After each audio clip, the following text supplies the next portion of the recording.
Hello students, this is Ashish Srivastava, your math teacher, and in today's video lecture we are going to discuss about a topic remainder theorem taken from class 9th mathematics chapter 2 polynomials. So let's start. तो आज के topic में हम सीखेंगे what is remainder theorem. और remainder theorem को पढ़ने से पहले मैं आपको ये जरूर कहूंगा कि आप मेरा पहला वीडियो लेक्चर जरूर देखें जहां मैंने आपको डिवीजन ऑफ पॉलिनोमियल्स सिखाया था। तो डिवीजन ऑफ पॉलिनोमियल्स का एक सेशन मैं डिस्कस कर चुका हूं आपके साथ, जहां हम किसी एक पॉलिनोमियल से किसी दूसरे पॉलिनोमियल को डिवाइड करते हैं। अब जब हम डिवीजन सीख गए तो डिवीजन करने के बाद अब हमें अगला टॉपिक जो सीखना है वो रिमाइंडर थ्योरम है। बेसिकली रिमाइंडर थ्योरम का क्या एडवांटेज है वो मैं आपको समझाना चाहता हूँ यहाँ पे इस वीडियो में। चलिए स्टार्ट करते हैं। मानिए सपोज करिए कि मैं आपसे कहता हूँ कि x-1 एक पॉलिनोमियल है और इससे आपको डिवाइड करना है x³ - 6x² + 9x - 7। ये कोई दूसरा क्यूबिक पॉलिनोमियल है और इस लीनियर पॉलिनोमियल से इस क्यूबिक पॉलिनोमियल को आपको डिवाइड करना है। डिवीजन के लिए सबसे पहले मैं आपको बता चुका हूँ, you have to check that the division is possible और नॉट। और इसके लिए आपको क्या करना होगा, डिग्री कंपेयर करनी होगी। This is the divided and this is the divisor. आपको मैंने बता दिया है डिवाइड परफॉर्म करने के लिए degree of divisor must be equal or less than the degree of dividend, और we can say that the degree of dividend must be greater than और equals to degree of divisor. यानी हमारे dividend की degree divisor की degree के या तो बराबर हो या फिर हमारे डिवाइडेंड की डिग्री डिवाइजर की डिग्री से बड़ी हो। जैसे यहाँ बड़ी है, यहाँ की डिग्री 3 और यहाँ 1, तो यहाँ डिवाइड पॉसिबल है। डिवाइड करने का तरीका भी मैं आपके साथ डिस्कस कर चुका हूँ। तो यहाँ पे हम डिवीजन परफॉर्म करेंगे। बेसिकली मैं आपसे कहना चाह रहा हूँ कि अगर मैं x-1 से इस पॉलिनोमियल को डिवाइड करूँ तो रिमाइंडर क्या आएगा। तो रिमाइंडर निकालने का आपके पास अभी फिलहाल एक ही तरीका होगा कि मैं इसे डिवाइड करूंगा और तभी मैं बता पाऊंगा कि रिमाइंडर कैसे आएगा, क्या आएगा। तो पहले डिवाइड करके देख लेते हैं रिमाइंडर क्या आ रहा है बेसिकली। चलिए, तो x-1 से मैंने डिवाइड करना है, तो यहाँ x³ है। x³ बनाने के लिए मुझे x-1 में x-1 मेरे पास डिवाइजर है, मुझे x³ बनाना है। तो x² से मल्टीप्लाई करूंगा तो x² की x में मल्टीप्लाई होकर x³ हो जाएगा। तो इसके लिए मैं क्या काम करूंगा, x² टाइम्स मल्टीप्लाई करूंगा x-1।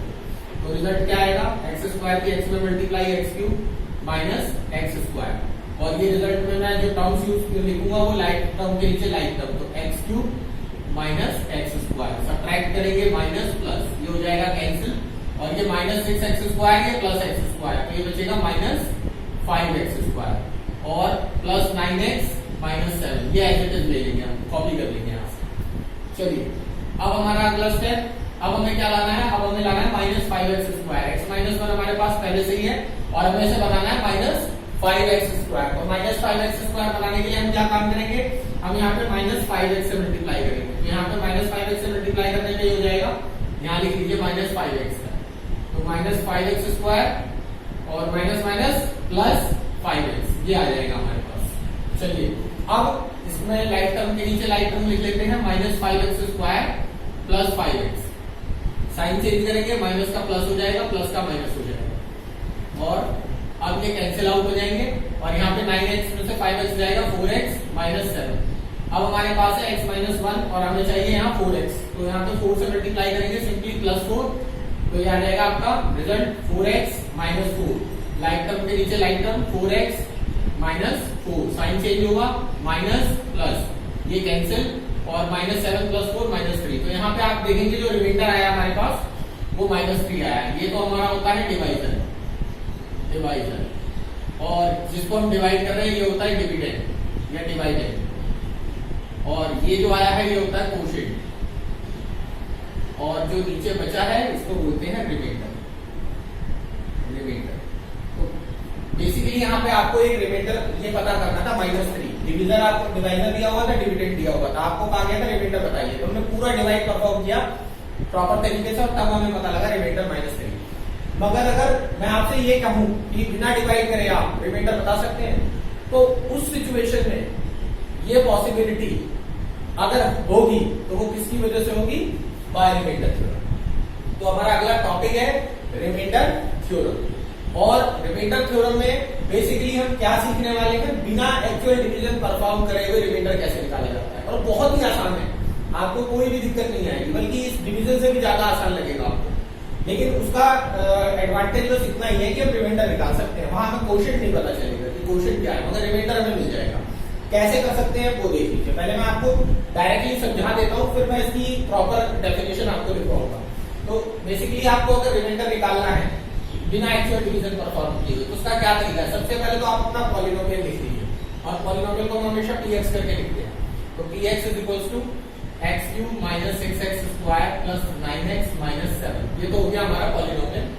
और जो डिवाइजर है उसको आप किसी और जो भी डिवाइजर हमें मिला है जिससे भी हमें डिवाइड करना है, सबसे पहले आपको क्या काम करना है, उसको जीरो के इक्वल ले लेना है। तो आपको क्या करना है, put divisor equals to zero, यानी कि x minus 1 equals to zero. तो यहाँ से आपका x की वैल्यू क्या मिल गई, 1।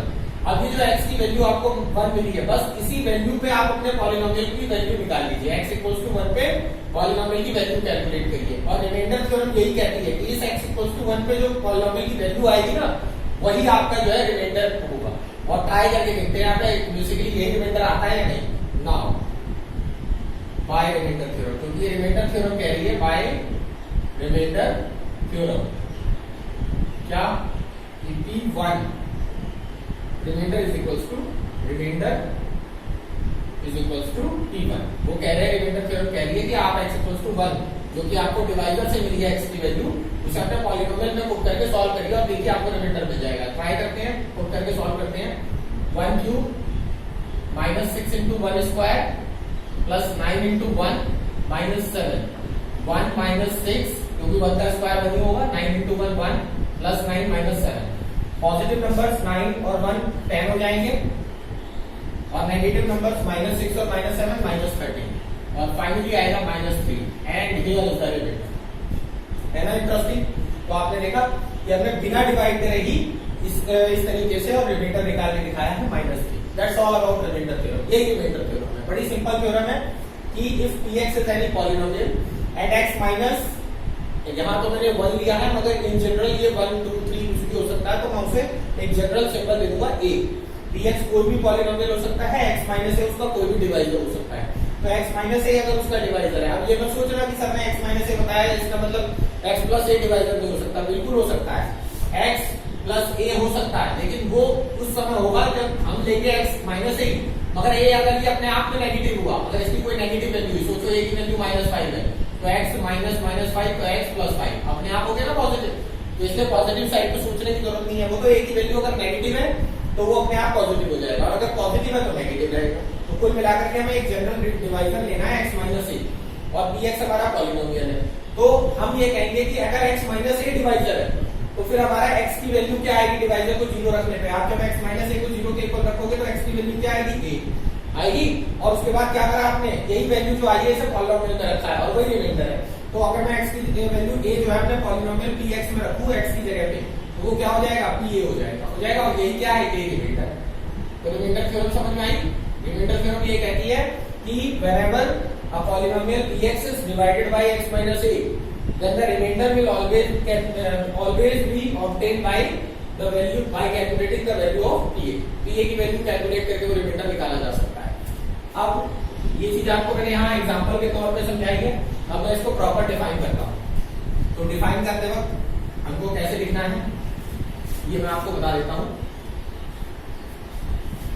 आज का टॉपिक हमारा रिमाइंडर थ्योरम है, और सबसे पहले हम बात करेंगे रिमाइंडर थ्योरम। इसको प्रॉपर डिफाइन कैसे किया जाता है। Let px be a polynomial of degree n greater than or equals to 1। कम से कम 1 तो डिग्री होनी चाहिए, क्योंकि अगर कांस्टेंट होगा तो कांस्टेंट को कांस्टेंट से डिवाइड करने पर रिमाइंडर थ्योरम लगाने की जरूरत ही नहीं है। वहां रिमाइंडर थ्योरम एप्लीकेबल नहीं होगी। डिग्री 1 या 1 से ग्रेटर ही होनी चाहिए, कांस्टेंट में एप्लीकेबल नहीं है ये थ्योरम। तो n ग्रेटर देन और equals to 1, then and x minus a is the divisor, is its divisor where a can be any real number। हाँ, a कोई भी real, where a can be any real number, then the value of polynomial polynomial at x equals to a, that is PA will be is the required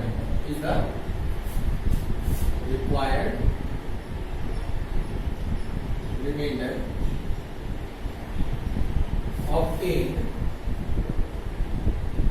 by dividing px with x minus a g।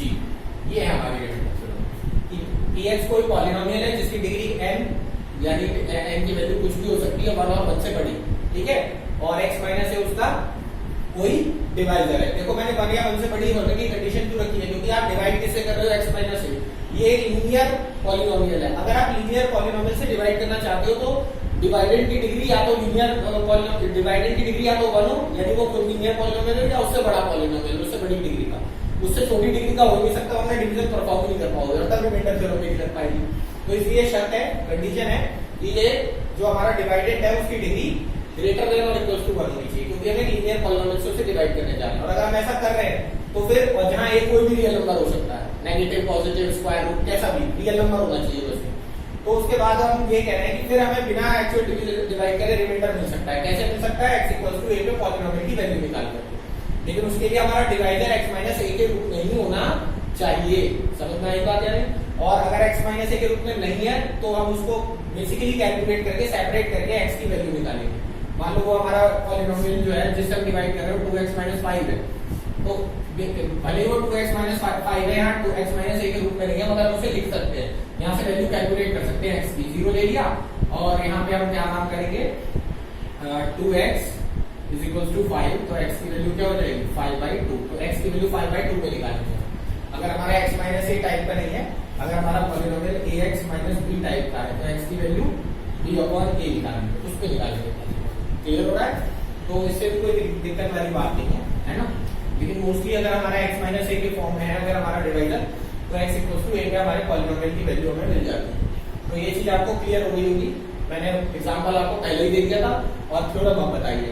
तो theorem आप video pause करके note करिए, और इसके बाद फिर मैं एक बेसिक प्रॉपर क्वेश्चन आपको करके दिखाऊंगा कि कैसे परफॉर्म करना है स्टेप बाय स्टेप। दो स्टेप यहाँ पे स्टेप में आपके साथ एक बार डिस्कस कर देता हूँ कि how to use reminder theorem, ठीक है, कैसे यूज करना है। तो उसके लिए हम स्टेप वन में हम क्या काम करेंगे, पॉलिनोमियल को px अज्यूम करेंगे। Let the given polynomial is px और gx और fx, ठीक है, if not given। क्लियर है? अगर हमें उन्होंने गिवन नहीं किया है px gx fx कह करके, तो हम अपनी तरफ से अज्यूम कर लेंगे। फिर स्टेप टू में क्या करेंगे, put divisor equals to 0, divisor को 0 के इक्वल रखेंगे, and get the value of x if divisor is x minus a। ठीक है, अगर डिवाइजर x माइनस a है तो क्या काम करें, जो भी डिवाइजर है उसको 0 के इक्वल रख करके और x की वैल्यू निकाल। एंड देन स्टेप 3 में क्या होगा, स्टेप 3 में हम करेंगे डिवाइजर की वैल्यू रखने के बाद find PA which is the required remainder,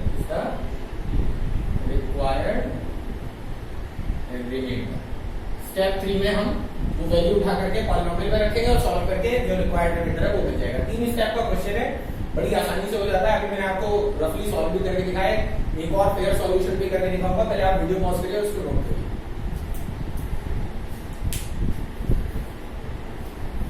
चलिए स्टूडेंट्स, आपने नोट कर लिया होगा। अब मैं आपको इसका एक प्रॉपर क्वेश्चन करके दिखाता हूं ताकि आपको आइडिया लग जाए कि हमें कैसे रिमाइंडर थ्योरम यूज करनी है to get the reminder without doing या विदाउट परफॉर्मिंग एक्चुअल डिवीजन। तो बिना एक्चुअली डिवाइड किए आप रिमाइंडर कैसे निकाल सकते हैं। तो let's take a question from RS. Here we have given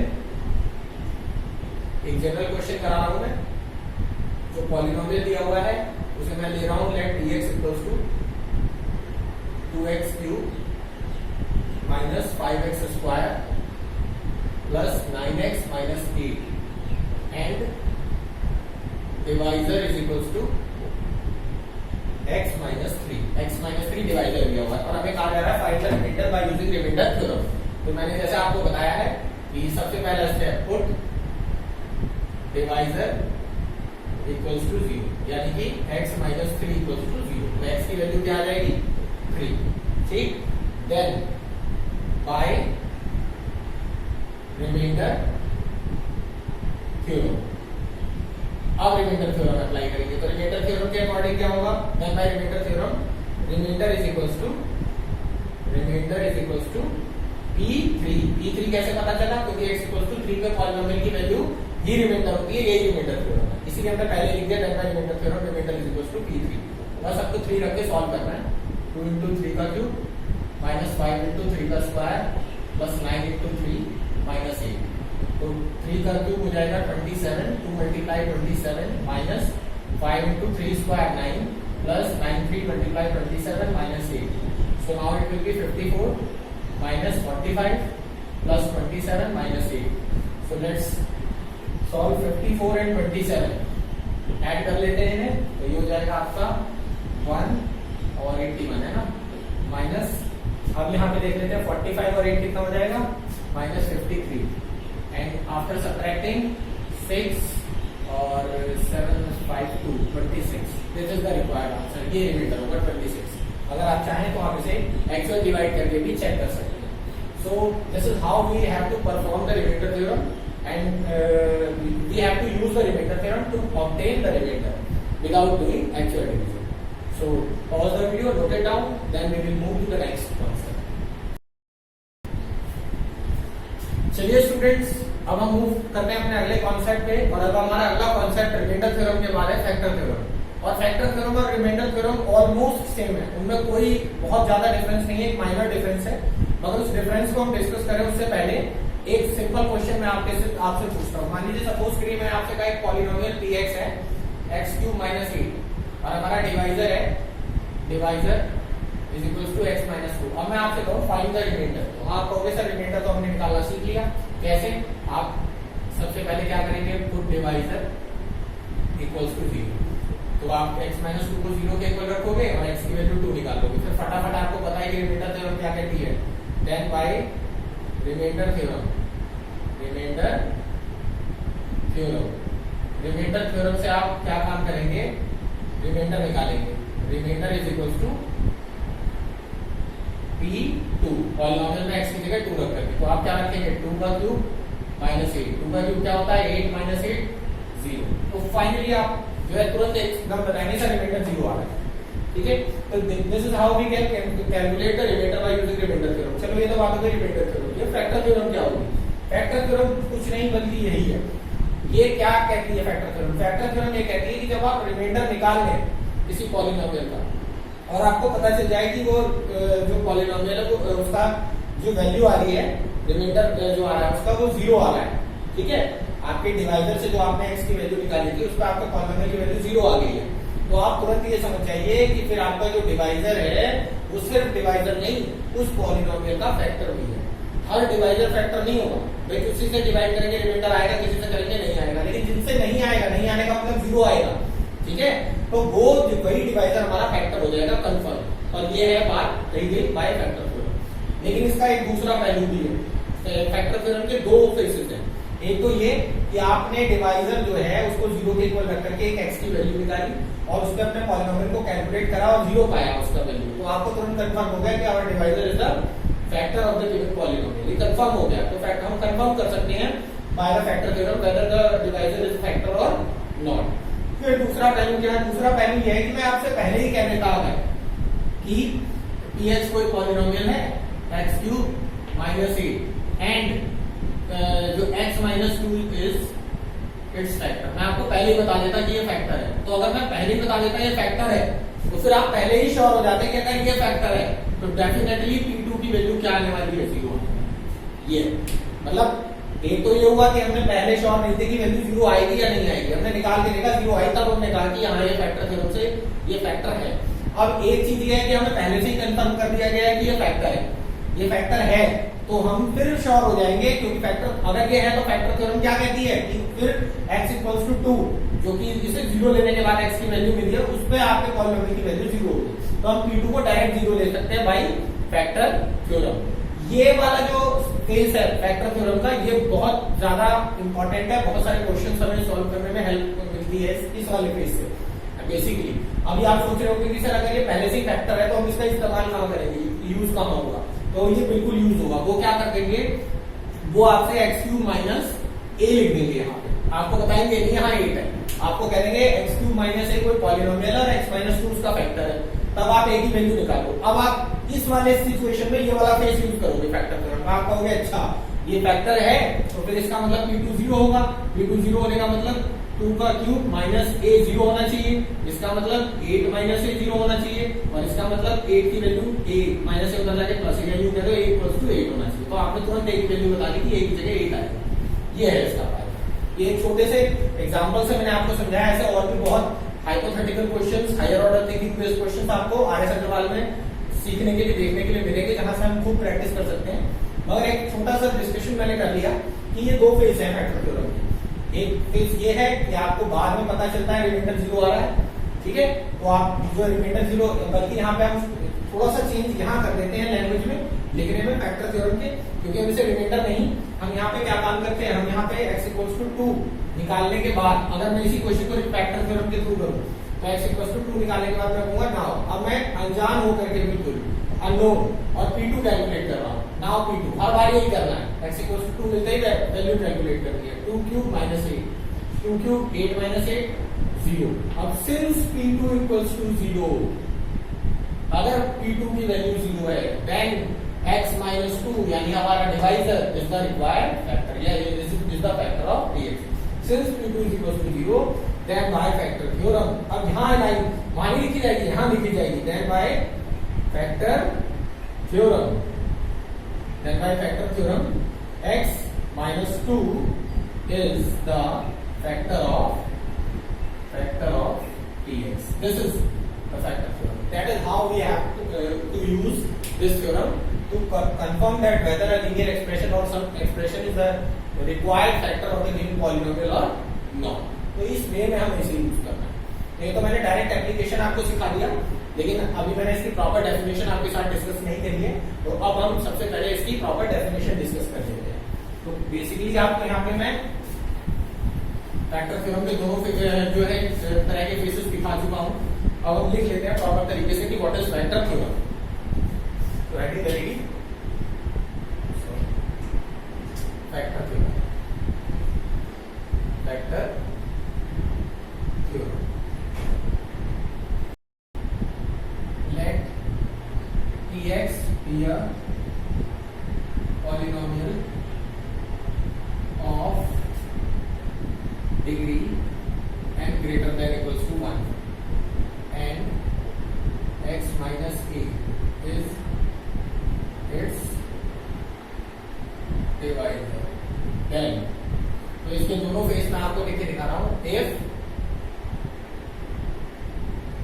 a equals to 0, ये कहां से आया, x माइनस a को 0 के इक्वल रखा आपने, x की वैल्यू a आई और उस पर हमने अपने पॉलिनोमियल को कैलकुलेट किया, जैसा मैंने यहाँ पर भी करके दिखाया था आपको लेफ्ट हैंड साइड में। तो p a की वैल्यू 0 आती है, then x minus a is a factor of px। अगर ऐसा हो रहा है कि x माइनस a डिवाइजर है और हम x डिवाइजर को 0 के इक्वल रख करके x की वैल्यू निकाल रहे हैं a और उस पे पॉलिनोमियल की वैल्यू निकाल रहे हैं तो वो 0 आ रही है, तो फैक्टर थ्योरम ये कहता है कि x माइनस a उसका एक फैक्टर होगा। और सेकंड केस क्या था कि अगर हमें पहले ही बता दिया जाता है कि if x minus a is a factor of px, factor of px, then तो क्या होगा, देन pa की वैल्यू 0 है। तो पी ए जीरो। ये बात कंफर्म है कि अगर एक्स माइनस ए फैक्टर है तो पी ए जीरो होगा, और अगर पी ए जीरो है तो एक्स माइनस ए फैक्टर होगा, कॉम्प्लीमेंट्री एक दूसरे। तो ये दो फेसेस है फैक्टर थ्योरम के, और हमारी एनसीईआरटी के एक्सरसाइजेस में भी और आरएस में भी बहुत सारे क्वेश्चन में हमें इसे यूज करना पड़ता है, कोई सा भी एक फ्रेज यूज करना पड़ता है। अगर वो हमसे पॉलिनोमियल दे करके और डिवाइजर दे करके कहते हैं check whether the given polynomial is the factor of the given polynomial px and gx, किसी भी चीज से रिप्रेजेंट कर देते हैं, तो हमें क्या काम करना होता है, अपने डिवाइजर को जो है जीरो के इक्वल लेकर के x की वैल्यू निकालनी होती है, देन उस पर पॉलिनोमियल की वैल्यू कैलकुलेट करके देखना होता है जीरो आया या नहीं आया। अगर जीरो आ गया तो वो जो हमने पॉलिनोमियल x माइनस ए दिया हुआ था वो फैक्टर है, अदरवाइज नहीं। तो ये वाली चीज मैंने यहाँ लेफ्ट साइड में आपको इससे पहले करके दिखाई। और ये वाला फेज उस तरह के क्वेश्चंस में यूज हो जाता है जहाँ मैं नोट वैल्यू कैलकुलेट करते हैं, जैसे वहाँ x क्यूब माइनस 8 की जगह मैंने ये कर दिया था, तो आपने ध्यान दिया होगा कि वहाँ पे मैंने क्या काम करा था, क्योंकि हमने जो पहले बता दिया गया था x माइनस 2 उसका एक फैक्टर है, तो मैंने तुरंत ही p2 की वैल्यू जीरो ले ली बाय द फैक्टर थ्योरम। ठीक है, तो this is how we can use this theorem to solve such type of questions. तो दोनों ही तरह के क्वेश्चन हमारे एनसीईआरटी एक्सरसाइज 2.4 में गिवन है। ठीक है, और रिमाइंडर थ्योरम जो इससे पहले मैंने डिस्कस करी वो एक्सरसाइज 2.3 में हमारी हेल्प करेगी। तो दोनों ही थ्योरम्स रेस्पेक्टिव एक्सरसाइजेस में यूज की जाएगी 2.3 एंड 2.4। तो वो दोनों एक्सरसाइज इन कॉन्सेप्ट्स की मदद से की जा सकती है। तो ये वीडियो मेरा इन कॉन्सेप्ट्स को समझाने के लिए था, और अगले वीडियो में मैं आपकी प्रॉब्लम्स सॉल्व कराऊंगा इन दोनों एक्सरसाइज से रिलेटेड, अगर कोई आती है, और अगर आपका सजेशन हुआ तो मैं पूरी एक्सरसाइज भी आपको सॉल्व कराऊंगा।